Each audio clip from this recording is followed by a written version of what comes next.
Interior Cabinet Secretary Kindiki appeared before Senate plenary earlier today to answer questions on the country's security status and the efforts in securing northern Kenya. Kirinyaga Senator Murango expressed concerns on the process of deploying forces to dangerous missions, explaining that about 8 young people in the army had been buried in Kirinyaga. The Cabinet Secretary set the record straight, explaining that dangerous missions were a preserve of elite units in the national service, adding that it is training, not age, that determined deployment. Here are the details. As to the question whether we send recruits to dangerous missions, the answer is no. Interior Cabinet Secretary Professor Kindiki was before the Senate plenary to answer to, among other things, the issues of insecurity in the northern frontier and the efforts towards securing the area. The northern part of Kenya being a hardship area, Isiolo Senator Fatuma Dulo asked the minister to reinforce the police transfer policy to ensure that the urgency of work is observed. Finally, Mr. Speaker, it's the issue of police who have overstayed in hardship areas. I know I've been in security sometimes back, and the policy has been once you have served in a hardship area for 5 years, you are removed to go to other areas. But it has, these days, police officers take even more than 10 years to stay in a hardship area.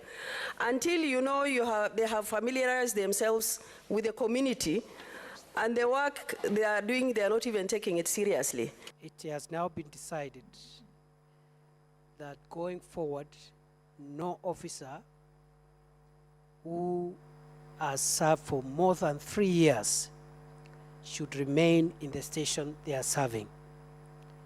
The signal went out 2 weeks ago, the day when the Task Force on Police Reforms presented their progress report to the President. Kirinyaga Senator James Murango asked the minister about the deployment process of police to dangerous missions, citing that many fallen forces in Kirinyaga County were young men who seemed to be underdeveloped in their skills. Professor Kindiki debunked this notion, stating that it was training and not age that determined deployment. It is true we have lost officers in the line of duty. And some of them have been lost in the counter-terrorism efforts. Others have been lost in the counter-banditry efforts. We have reserved the deployment of officers in complicated security operations, those that involve the fight against terror, bandits, and other dangerous criminals, to elite units within the National Police Service.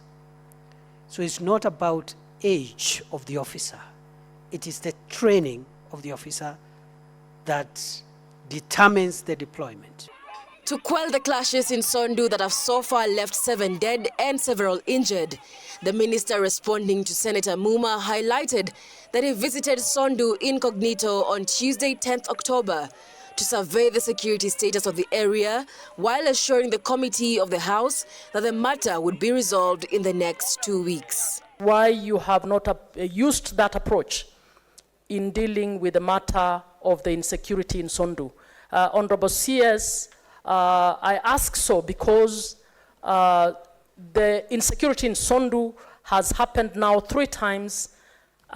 It is an insecurity issue that can actually is needless. But it is also, we carefully do it after assessing the situation so that we don't ask those we suspect are a part of the problem. And I know, and I'm not imputing any motive on any leader around that area. I know there has been a lot of requests from the leadership of both counties, led by the majority leader of this House, that we must allow political leaders to sit down and help in the generation of the solution. CS Kithure Kindiki was praised for his efforts in improving national security, promising to tighten the equipment used by the service to ensure that criminals fail in defeating the police. He added that gadgets like unarmed aerial vehicles or drones would be adopted to improve the quality of work of the police in their fight against crime.